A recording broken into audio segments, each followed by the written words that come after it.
The airfield on the island of Munda smelled of heat, oil, and desperation. It was 1943, and the Solomon Islands had become a graveyard of half-scrapped aircraft and exhausted men. Every morning, crews walked past burned-out wrecks and twisted metal reminders of yesterday's losses. But on one corner of the field, under a crude canvas shelter, men were clustered around a B-25 Mitchell bomber that looked nothing like a bomber at all.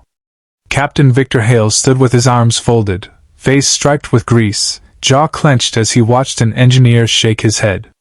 Hale was a tall, wiry man with calm, intelligent eyes, the kind of eyes that measured a battlefield before stepping into it. Yet right now, those eyes burned with frustration. "Captain," the chief engineer muttered, tapping the metal skin of the B-25 with a wrench. "This is madness. You've stripped the nose, ripped out the bombardier's seat, replaced the glass with armor plate, and stuffed in 8 forward-firing .50 Callies. The fuselage can't handle that recoil. The frame will twist. The weight distribution is off. And adding those side-mounted guns? Impossible. She'll stall or snap." Hale didn't blink. "She won't snap if you reinforce the longerons and mount the ammunition belts and staggered trays." The engineer scoffed. "Captain, even if I agreed, the wings can't support the dive angle you're talking about. A B-25 isn't made for low-level runs. Not like this." "Then we make it work," Hale said quietly. Because Hale had seen something the engineers hadn't: Japanese shipping lanes crawling with lightly armored transports, and supply ships feeding their garrisons across the Solomons. If someone could hit them low, fast, and with enough firepower to punch through decks and fuel compartments, the supply lines would collapse. And the Allies needed a miracle. He intended to build one. The mechanics walked away mumbling, convinced that Hale had lost his mind. But a small group, his crew, stayed behind, wiping sweat, staring at the altered bomber with a mix of dread and awe. His co-pilot, Lieutenant Sam Harper, a farm boy from Minnesota with a grin that never quite hid the fear behind it, shook his head. "Vic, if this thing flies, it'll be a miracle. And if it doesn't, we're going to be a smear in the jungle." Hale smirked. "That's why you've got quick reflexes." Harper snorted. "My reflexes aren't quicker than a mountain of falling aluminum." Behind them, the rest of the crew, Gunner Pete Ramos, radio man Eli Carter, and engineer Charlie Nichols, watched in anxious silence. They knew Hale was brilliant. They also knew brilliant men sometimes did insane things. But Hale had earned their trust long before this. After 6 months of brutal island hopping, losing friends to malaria, zero strafings, and black water crashes, he had become the kind of leader men followed even when logic told them not to. Because he never wasted their lives. Never took pointless risks. Never acted out of ego. If Hale said this monster of a gunship would work, they would believe him. For 2 weeks, the airfield rang with the sound of riveting, hammering, cursing, and the occasional explosion of a misaligned test firing. The modified B-25, eventually nicknamed Hale's Iron Fist, began to take shape. Armor plate reinforced the nose. 8 forward guns, 4 side guns, and twin-tail guns bristled like quills on a furious animal. Fuel tanks were rearranged, and the bomb bay reconfigured for skip bombing charges. When they rolled it onto the runway for its first test, the engineers gathered like mourners at a funeral. "Impossible," one muttered. "It'll never get off the ground." Hale didn't bother responding. He simply climbed into the cockpit, strapped in, and said to Harper, "Let's prove them wrong." The engines thundered, vibrating through the metal frame like a living heartbeat. The plane shook violently, as though trying to reject the unnatural modifications. Harper's knuckles whitened as the speed increased. Then, against all predictions, the B-25 lifted. Not gracefully. Not smoothly. But it flew. Higher and higher until the trees below shrank to tiny patches of green. Harper exhaled a shaky laugh. "Well, looks like she's alive." "Alive," Hale said. "And hungry." What followed were days of adjustments, fixing recoil issues, strengthening mounts, balancing the wings. But once perfected, Iron Fist became a creature built for only one purpose: low-level ship killing. And the chance to unleash it arrived far sooner than expected.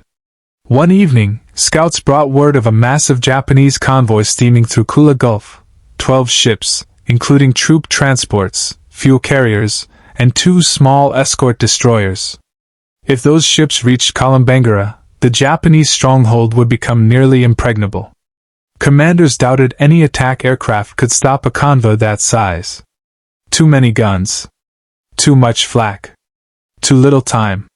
But Hale simply said, "Give us first run." The general looked at him slowly. "You think your contraption can handle a convoy protected by destroyers?" Hale responded, "I didn't build it to handle destroyers. I built it to break the Japanese supply chain. And this is the chance." Against every protest, and there were many, Hale's crew was cleared for a strike at dawn. The night before the mission, the men sat around an oil drum fire. The jungle hummed behind them, the air thick with mosquitoes and distant artillery rumblings. Ramos stared into the flames. "You really think this is going to work, Captain?" Hale didn't answer immediately. He looked at his men, brave, exhausted, loyal. They deserved honesty. "No," he said quietly. "I think it's going to be hell. I think they'll throw everything at us. But I also think no one else can stop that convoy in time." Silence fell. Then Ramos grinned. "Well, hell's not so bad. At least it'll be warm." Harper lifted his canteen. "To hell, boys." They drank, or pretended to. No one slept much.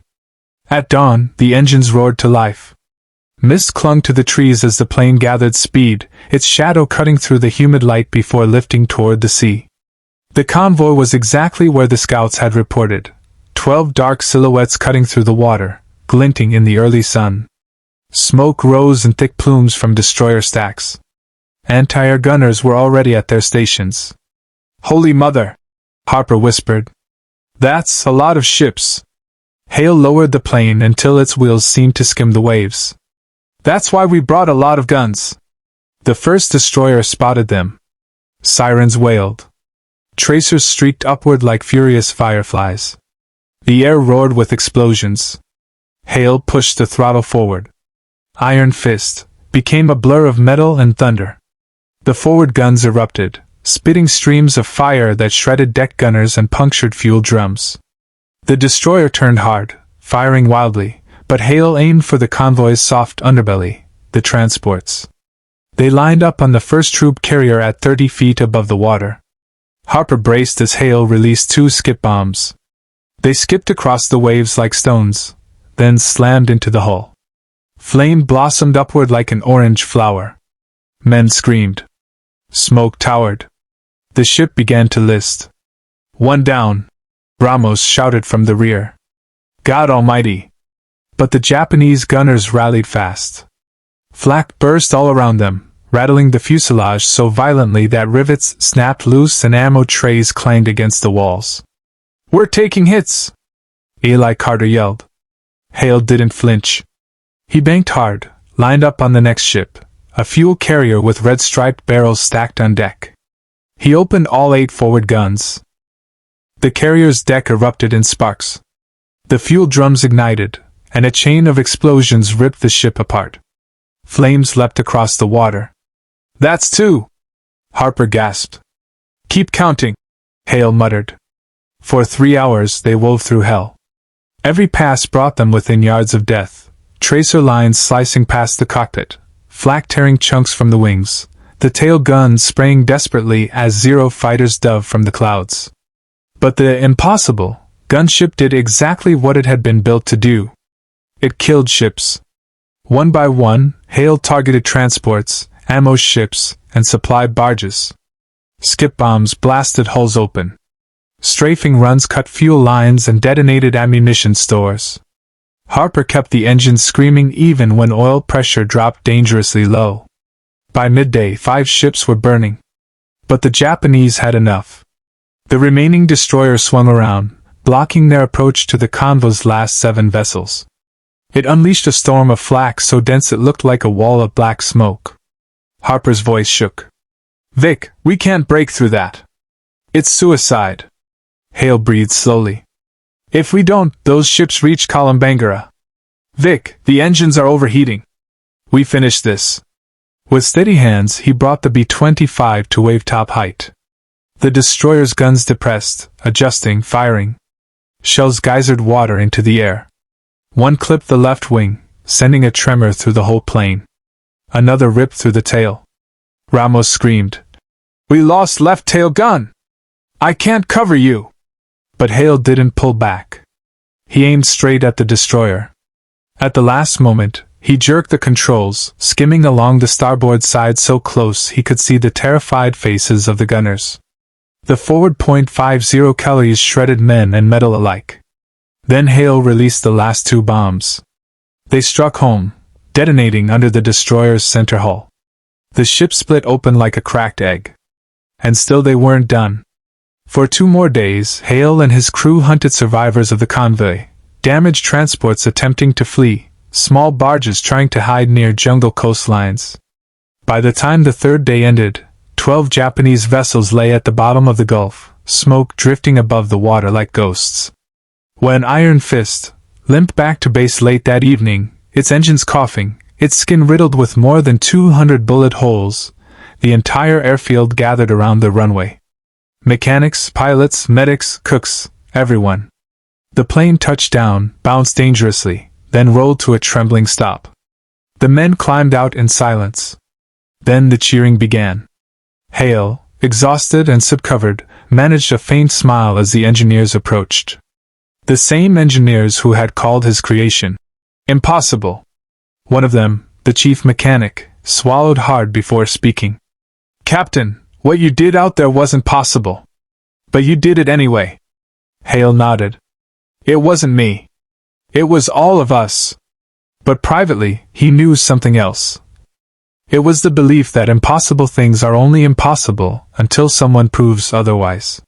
And in the Solomons, in those 3 brutal days, a single B-25 Mitchell, dismissed, mocked, and nearly grounded, had changed the course of a campaign. Not because it was perfect, but because the men inside it refused to accept limits.